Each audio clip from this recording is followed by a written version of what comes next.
ay isa pang area dito sa Barangay Malinawa. So, ito po yung Chico River. Yan, nasira po yung flood control project dyan. And then, na-damage rin po yung mga pananim na palay dito. So, napatumba ni Bagyong Uwan yan. And of course, dito rin sa banda dito, meron po silang mga alagang hayop. Pero, may mga affected. Sabi nila 20 plus yung baboy dito pero nabawasan. So umabot kasi yung baha dito, no? Ayan, may mga affected dito. So especially yung kanilang mga pananim, super affected.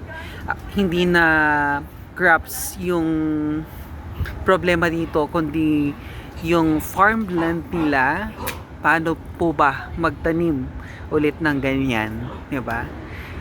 Yung kanilang mga pananim, yung kanilang palay ay ayan, makikita na po natin ay buhangin na po mga kaibigan.